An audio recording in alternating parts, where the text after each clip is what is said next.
on your side. This is WHAS 11 News. Officer Stumbler ordered Mr. Warwick to show his hands and then fired one shot, striking him in the abdomen. Tonight, a look at the body camera video from yesterday's police-involved shooting. You'll be able to see what happened in the moments leading up to the gunfire. Also to new tonight at 5, a complicated scene playing out on West Market Street. After a fender bender leads to a shooting there, our Shane McAllister breaks down what happened. And I'm Chief Meteorologist Ben Pine, live from Henryville, Indiana. We're remembering the March 2nd, 2012 tornado outbreak 5 years later. Meteorologist Jared Heil, WHS 11's Robert Bradfield are with me. We've got stories from that day, and I'm catching up with Stephanie Decker as well, just ahead. We got to work together as a community, really, to fix this, because what are we going to do? Right now, here at 5 o'clock, some tough talk from Louisville Metro Police after a rash of shootings and killings over the past 2 weeks. We have an update now on those investigations, including the case of a little girl who was shot by a stray bullet while sitting in her home. And you can see we had a lot of rainfall here on Max HD radar, but most of it is gone, and we will be drying out tonight. Next up, we'll talk about a little wintry mix late tomorrow, coming up with Futurecast. Also new here at 5, raise your glass to Kentucky bourbon's rising economic kick. The new numbers out about the booming business in our state and the proposal from lawmakers to keep it growing. And Democrats pulled out all the stops in an effort to prevent her confirmation, but in the end, Betsy DeVos is now Secretary of Education. Why this vote will go down in history. But first, here tonight at 5, we begin with breaking news from Louisville's Chickasaw neighborhood, where police say one person is dead after a shooting again today. Good evening, everyone. I'm Doug Proffitt. And I'm Renee Murphy. That shooting happening just after 3 o'clock this afternoon at 41st and Broadway. That's where we find WHS 11's Anna Rivera. She is live there with an update from police. You've been there for a while now, Anna. What are you learning now here at 5? Are you being fired today, Coach? Are you concerned they're going to let you go today? I came home last night and said once again to my wife, you can't make this up. Effective immediately, Coach Patino has been placed on an unpaid administrative leave. Vice President for Intercollegiate Athletics, Tom Jurich, has been placed on a paid administrative leave. I think it's sad, but I also think it's necessary from the standpoint that maybe the whole program needs to start from scratch again. And there you have an historic shakeup today at U of L. 2 of the best-known names removed from their jobs. 2 interim leaders will soon become temporary athletic director and basketball coach of the Cardinals by the end of this week. Good evening, everyone, and thanks for joining us at 6. I'm Doug Proffitt. Just under an hour ago, Rick Pitino's attorney is promising a fight in a brand new statement. Says in part that U of L, quote, did not give him, talking about the coach, prior notice of the disciplinary action or an opportunity to be heard as required by university policy and Coach Pitino's employment contract. Steve Pence goes on to say Coach Pitino has, in effect, been fired. The matter will now follow its legal course. Tom Jurich, though, releasing a much different statement as well, saying he's dedicated 20 years to the university and, quote, my intent has always been to run every athletic program at the university in an honest and compliant manner. It is heartbreaking to me that the alleged intentional and secret criminal acts can bring such harm to our school. Jurich goes on to say he loves the school and the Louisville community, and he plans to help U of L overcome the challenges it faces after that critical Board of Trustees October 18th meeting. That's a meeting where he could be fired, but Jurich there not talking about any legal action in his statement there so far. Well, we do have team coverage beginning tonight of the big announcement by the interim U of L president, Greg Postal, beginning with our Derek Rose live from the campus explaining the decision and how it all happened today. Derek? Well, Doug, you mentioned that statement from Rick Pitino. We cannot say that we're surprised by this statement. He has vowed before to fight, vowing again now to fight legally over the terms of his contract. Well, I think it should be obvious that that's what we're doing. I mean, we've taken an action sufficient to bring a whole room full of media people together to make a very clear statement that we're not going to tolerate what we have learned about. So my answer to them would be we are doing everything in an appropriate way and will continue to do so as we learn more about the situation. And again, those terms of the suspensions, a paid administrative leave for athletic director Tom Jurich, no pay for Rick Pitino on his suspension, but we are likely to see, judging from his statement late this afternoon, that his next competition will not be on the hardwood, rather it will be in a court of law. Live on University of Louisville's campus, I'm Derek Rose, WHAS 11 News. Very good. Thank you, Derek. Well, Rick Pitino's career at U of L has been full of highs and lows, as you know. He was hired in 2001, and he took over the struggling Cards basketball team at the time, turning them around to make it to the Final Four in 2005. The team would then make it back there in 2012 and then become the national champions 1 year later. But with those successes, he has also seen scandal. In 2009, the Karen Cipher scandal rocked Pitino and his family, Cipher blackmailing the coach after the two had sex in 2003 inside a local restaurant. And then in 2015, Katina Powell's book, Breaking Cardinal Rules, leads to that NCAA investigation into allegations that women were paid to have sex with recruits on visits to campus at Billy Minardi Hall. Pitino was suspended as part of that investigation, and he is currently appealing that decision. Athletic Director Tom Jurich, who hired Rick Pitino, has worked for U of L since October 21st, 1997. In addition to Pitino, Jurich has made some big-name hires, including John L. Smith in '97, Bobby Petrino, not once but twice, in '03 and 2014. He also helped the school move to the Big East in '05 and then to the ACC in 2014. Among some of Jurich's biggest accomplishments are the millions of dollars in new capital improvements that he's overseeing. Those include the new soccer stadium, an expansion of both the softball and baseball stadiums, and that recent expansion again of Papa John's Cardinal Stadium, and of course moving the men's basketball team downtown to the KFC Yum Center in 2010. And we also learned today that Tom Jurich's daughter works for Adidas, the company at the center of the FBI investigation. Her LinkedIn profile lists her as an NCAA brand communications manager at Adidas, and she works that job from the University of Louisville, a role that her profile says she's been in since March of 2017. Both Jurich and Pitino headed to campus this morning, meeting with university leaders. Both meetings lasted just under 10 minutes. WHAS 11's Chris Williams was also there, and he asked the men the questions as they were walking inside to learn their fate. Chris? Doug, both men arrived here early for separate meetings with interim U of L President Dr. Greg Postel. Both left those meetings without commenting. The exchanges here an indication of the mood this day would take on at this university that has weathered scandal after scandal in recent years. Greg, it's a public building. No, you can't. Yes, I can. It's a public building, Coach.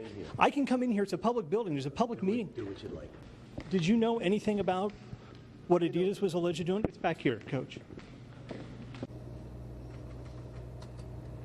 Less than 10 minutes later, on his way out of that meeting, I asked the coach whether it was heartbreaking for him to potentially end his career here at U of L this way, considering all that he'd accomplished here. He didn't answer. Instead, he got into a car and drove away. Live at the University of Louisville, Chris Williams, WHAS 11 News. Chris, thank you. Reaction to the news coming beyond campus from fans to the former players. While some are disappointed by the decision to place Pitino and Jurich on leave, others say it may be a good thing. There is no more excuses to be made. We have hit rock stone bottom. So we're going to have to start to integrity first, treating student athletes correctly second, and then, and only then, do you start to worry about individuals. The university put the individuals in front of the school and the athletes. And that cannot ever happen again. It cannot happen again. I guess we're tired of it a little bit. There's a pattern here, so I think it's time to start fresh. Former player Kevin Ware posting this tweet just this afternoon, "Can't keep a good one down. Rick will be good regardless." And in an Instagram post, Kyle Couric wrote, "It's hard to accept what has happened to our program today. Coach P taught me so much about the game, myself, and life. He is still my coach and always will be. I will always have his back no matter what." And we contacted John Schnatter, by the way, of Papa John's. A spokesperson tells us he stands by a statement that he made at a recent board meeting in April and, quote, "You've got to fix athletics first, and then the university will get in line." So the next move, who steps in as the interim coach and the athletic director? Two big jobs. Postal said today they'll have a decision in the next 48 hours by the time we end this week. And our sports director, Ken Spencer, is talking here about some of the top contenders who could fill these giant jobs. Well, when you think about who needs to be the next coach at Louisville, they have to be on the job quick because official start of practice starts on October 1st. That's Sunday, and they don't pause the season to get a coach in place. They got to get going. Now, when it comes to some of the coaches that you may have heard about, whether that's on social media, just out and about, let's take a look at some of those guys. Obviously, a hot name right now has been Bellarmine's Scotty Davenport. Had a chance to speak to Scotty Davenport today. He said he is recruiting on behalf of Bellarmine. up in Columbus, Ohio this afternoon. Now, Davenport spent time on both the staffs of Denny Crum, Rick Pitino. Scotty is born and bred from Louisville and the University of Louisville. Then you got to look at Kenny Payne, who was a member of the Cards' 1986 National Championship team. Payne is currently on John Calipari's staff at Kentucky. Payne is also one of, if not the highest paid assistant coaches in the country. And then the next one, Thad Matta, former Ohio State coach who was just let go after this past season for the Buckeyes. Matta had a lot of success at Ohio State, including several Final Fours leading the Buckeyes. And then we have Tom Crean, and a lot of national writers in the past several hours have really been promoting Tom Crean to Louisville. It'll be interesting to see what kind of happens there. Of course, Indiana parted ways with Tom Crean after this past season because they said they wanted somebody who could lead them to national championships. Tom Crean has expressed interest into getting back in coaching at some point, but it would have to be for the right position. You cover John Calipari a lot. What would he tell Kenny Payne if he got that call? I think if he got the call and if it was the right circumstances and it was the right offer on the table, I think John Calipari would give Kenny Payne his blessing. Interesting twist in that rivalry. Yeah. All right. Thank you very much, Kent. And our coverage of the latest U of L basketball scandal is continuing next at 6 with concerns surrounding the future of the program. What does it mean for the KFC Yum Center downtown? Our Tabney Dozier today has been asking that question to get some answers when we come right back. And at the end of this newscast, my Profit Report commentary. The end of one of the most stunning days in U of L's history, and in reality, there have been many of them with scandals and investigations in just a few minutes. First here tonight at 6, the scene from Sky 11 just moments ago as fire crews are on the scene of a fire in Louisville's Parkland neighborhood. Sky 11 showing you the scene, a lumber yard there on fire at 28th and Garland. Now, again, this is videotape from our helicopter just moments ago when we were over it, and we did spot some heavy flames right when we got to the scene. But I can tell you that firefighters have now knocked down most of that fire, and white smoke is now appearing over the area, as you can see toward the end of our video here. We are told, though, no injuries there at 28th and Garland. And good evening, everybody. Thanks for joining us tonight at 6. I'm Doug Profit. Now to our other top stories tonight at 6 o'clock. Louisville Metro Police are investigating 2 tragedies tonight, both involving children. In the Lake Dreamland area, a 2-year-old has died at the hospital after being accidentally shot in the face. The homicide unit is investigating, and our Dennis Ting will join us with details on that tragic story in just a moment. But first here tonight, a student has died after JCPS officials say he left his moving school bus. That happened this afternoon on Westport Road near Linden Lane just before 1 o'clock today. And WHAS 11's Anna Rivera has been on the scene for several hours. And Anna, what more have you learned from investigators as you've been there? Well, Doug, we're learning more about this student. Sources are confirming that he is 16 years old, and U-Spiritus also confirming that he was a member of their community. Now, as you can see, the scene is clear, and Westport Road has been open to traffic for the last couple of hours. Now, as far as the accident, we're not getting much new information at this point. Now, police say the child did exit the bus while it was moving and died on the scene. JCPS officials tell us there were kids and a number of monitors on the bus at the time of the incident who witnessed the accident. They say the kids were on their way to a state-run facility at the time of the accident. Right now, the bus driver is not facing any charges. It's a heartbreaking situation, and our thoughts and prayers are with the student and the family. That's the most important thing right now. And U-Spiritus did send us a statement. It says in part that they are asking for prayers as they try to come to grips with this tragic loss. Now, police tell us that the traffic unit will be investigating. No other students were injured in this accident. We'll continue to bring more information as it becomes available. On Westport Road, Anna Rivera, WHAS 11 News. Anna, thank you. Now to our other top story tonight at 6. A toddler has died after police say he was shot in the face today. This happened around 1 o'clock this afternoon in the 6500 block of Huff Lane. That's off Lee's Lane near Campground Road. WHAS 11's Dennis Ting is joining us right now. He's live from Metro Police Headquarters downtown, where he's been following today's investigation for new information. Dennis? Well, Doug, that investigation is still ongoing right now as LMPD's homicide unit continues to try to piece together what exactly happened earlier this afternoon. Police say officers first received the call around 1 o'clock this afternoon about a shooting in the 6500 block of Huff Lane, which is in the Riverside Gardens neighborhood off Lees Lane and Campground Road. LMPD says officers found a 2-year-old boy who had been shot in the face. The child was taken to Norton's Children's Hospital, where he died. Someone that young in this type of condition at this stage of their life, it's very tragic. Anytime that happens, even if you don't have children, I think if you have a heart, you would know this is a very difficult investigation to have at this point, and certainly our prayers are with the victim and his family. Other family members did arrive at the scene after police arrived. Police say there were at least 2 other people in the home at the time when the child was shot, including an adult who police say has been interviewed. And again, police say the investigation is still in its very early stages right now. Anyone with information is asked to contact police through the anonymous tip line 574-LMPD. Live from Louisville, Dennis Ting, WHAS 11 News. Dennis, thank you. And Sky 11 has moved to another developing story at this moment. Traffic is moving very slowly right now around a head-on collision on I-64 in downtown Louisville area. This is I-64 eastbound. Again, that's eastbound, heading out to the east away from the city between Payne and Grinstead Drive. Police say the vehicle was traveling in the westbound lane and then crossed over into the eastbound lane somehow and then hit the other car. We'll be getting more information on the extent of injuries coming up a little later. Live from Sky 11, we're following this breaking news. We've been following this chase for a while. Again, this is live in southern Indiana, and you're going to see Louisville Metro Police cruisers chasing this red pickup truck. Let me give you some background here. This has been on the IU Southeast campus for a while, where we watched this truck driving on sidewalks and through fields and around buildings, and now he's on a rural road in southern Indiana. As Ben said, appears to be in the Knobs area. You see some of the towers as he's passing it. This started as an attempted traffic stop on Fitzgerald Road. That's in Shively. Fitzgerald runs off Miller's Lane in the southwest part of the city in the Shively area. And then I'm told by our folks in the newsroom who've been following this from Sky 11 that he got on the Waterson Expressway, crossed over into southern Indiana, crossed the Ohio River.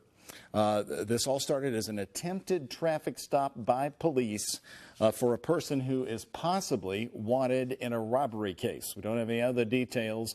But several attempts to stop this man have failed by police, and we have counted at least 5 police cruisers, possibly more. Now 8 police cruisers we have counted, and most of them from the Louisville Metro Police Department. As you can see, that police cruiser right there, right very close to behind him now on the rural roads. This is now in Floyd's Knobs, Indiana. Again, we've passed some of the towers up there, which gave us some of the clue. Well, right now, people all across Kentuckiana are cleaning up after the severe weather moved through overnight. High winds, heavy rain, hail. And now we've learned that an EF2 tornado was on the ground for 3 miles in Du Bois County, Indiana. And these images coming in from Ireland, Indiana, about an hour and a half west of Louisville, where the National Weather Service now confirming that a tornado did indeed touch down with wind speeds of about 130 miles an hour. Now, our crews have spent the entire day surveying the damage across Kentuckiana, like this rooftop that was ripped off from a house being remodeled in Pekin, Indiana. That's in Washington County. And in Paoli and Orange County, Indiana, high winds sent metal siding into the trees and onto fences, while also knocking out power to homes and businesses. And in Clark County, Indiana, one family is working to repair their home after strong winds knocked a tree down into their roof and on one of their cars. We want to go live now to our Tabney Dozier. She's been surveying the damage in Scott County, Indiana. That's near the Austin area. And Tabney, what have you learned today? Well, I do know, Doug and Renee, the National Weather Service is here right now surveying the damage. EMA directors tell me they got here about 4:15, so maybe we'll have an update by the time we hit air tonight at 6. But pretty much, Doug, my eyes can tell you a lot right now. Take a few steps with me. We talked a lot about the high winds. You can see it's still been going pretty well with the winds, maybe hard to tell, but we cannot forget about the flooding. This is Jack Morgan Road damage in Austin. Remember this number, 812-752-0564. That's to report damage here in Scott County. Do not call 911. Do not call dispatch. This number is to help keep dispatch free for those emergencies. I'll see you again tonight at 6. We may have an update from the National Weather Service. Doug Renee, it's been pretty intense up here in Scott County. All right, Tabney, thank you very much. And in southeastern Washington County, Indiana, the National Weather Service says that 90-mile-per-hour straight-line winds moved through, causing damage to buildings there. For several people near Martinsburg, those winds led to a scary situation. WHAS 11's John Charlton spoke with them about their close call as he continues our team coverage. We're along State Road 335 North near Martinsburg, and you can see that the wind was so strong this morning that it not only knocked over one utility pole, but 3 in a row. And according to the Washington County Sheriff's Department, the devastation, the damage is widespread, spread out all over the area. And we're told everyone who was inside this trailer is doing fine. And thankfully, according to the Sheriff's Department, no one was seriously hurt from this storm in this area. In Washington County, Indiana, I'm John Charlton, WHAS 11 News. All right, and a lot of you have been sharing your photographs with us, damage in the area. This one coming from Raymond Bowling in Austin, Indiana. He says he decided to hit the snooze button this morning, which saved him from being hit by that limb. You see it coming right out of the ceiling. And this picture from Jennifer Sullivan shows you some of the damage in Scottsburg, Indiana. And Shelby Thomas is sending us this one in Crothersville, Indiana. Let us know what things look like in your area. You can send photos to your photos at WHAS11.com. And Metro Louisville was lucky. We never had a tornado warning. It got very close to us, but it was a rough night of sleeping for a lot of folks in the area because it was loud. Yeah, and the squall line actually weakened a little bit as it crossed the Ohio River earlier this morning and moved through the rest of Kentucky. So most of that damage concentrated in southern Indiana. This was actually in my neighborhood. You can see the root balls of 2 large pine trees fell over on the top of this house right here, and also right over the middle of their trampoline. My trampoline flew into the woods. Most of our friends around our area that had a trampoline no longer were. It certainly is a somber anniversary. 5 years ago today, a deadly tornado moved through southern Indiana, changing lives forever. The tornado destroyed hundreds of homes and even a school as it moved across several counties in our area, killing more than 10 people.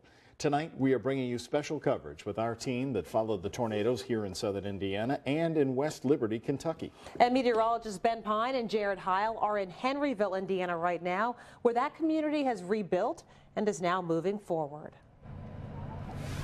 Yeah, Doug and Renee, we're standing in front of that school that was heavily damaged in that EF4 tornado here at the Henryville campus, where Jared Heil grew up as well. And you've got to be pretty proud of where this town has come from, and really pretty proud just a few days after it happened. It really was a coming together of everybody here. This is a great place to stand, to look around us and behind us especially, and see the transformation that's been made. Not just the school, Ben, but the homes on the hill. As you can see, they're all brand new. They were leveled. Folks rebuilt. You have to move on with your lives, and it has been something to see. Much of this transformation occurred within the last year or two, really. Yeah. But it looks and you great can still here see a lot of the trees that were just snapped and trying to grow back. So the scars are still here.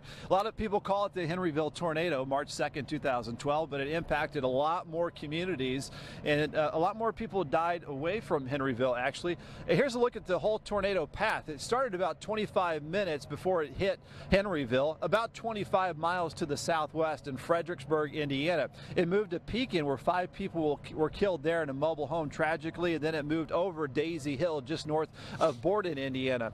Shortly later, at about 3:15, it hit Henryville. It moved on to the northeast of Henryville. It ended about 25 minutes later, about 25 minutes to the northeast, ending up in Trimble County as an EF1 before it ended, damaging about 3 mobile homes there. It also killed 4 people in Chelsea, Indiana. So it was certainly a tragic situation on March 2nd for a lot of other communities. But Henryville was smack right in the middle of that. And there are still scars to this day from that track. Yeah, you can see the ground scars in satellite photography. Google Maps has updated their latest satellite image, and we have a couple of those photos for you showing where you can see the trees, the new growth, because the tornado passed through that area so quickly, speeds of around 60 60 miles an hour. A lot of folks in Louisville probably know the Knobstone Trail over in southern Indiana. Just north of Deem Lake. Yes, and that starts right there at Deem Lake. They closed that for over a year as they had to log out all the trees that fell, and you can see that from space. Yeah, and if you just go to Google Maps and you look at Henryville, look to the west, you'll see that scar still to this day. And just east of downtown Henryville, Stephanie Decker, she protected her 2 children and lost her legs, and she has come a long way in the last 5 years as well. And we've got a story here catching up with her. How far we've come in 5 years. It's been pretty eye-opening, and it's been a good thing. We really have enjoyed these last 5 years. And she and her family are certainly thriving to this day for sure. But one of the reasons why there was a tornado outbreak 5 years ago was because it was so warm. Well, that's not the case today. No, it's We not. actually have some snow to talk about coming up, and we're also going to have many more stories looking back 5 years ago at the March 2nd tornado outbreak. All right, I know our coverage continuing at 5:30 and 6 on this anniversary. Thank you both. Thank you, guys. Well, the tornado that hit Henryville was one of several that touched down in Indiana and Kentucky on March 2nd of 2012, about 2.5 hours to our east. And West Liberty in Morgan County, Kentucky, was also hit especially hard. The EF3 tornado destroyed much of the downtown area and killed 6 people in that community.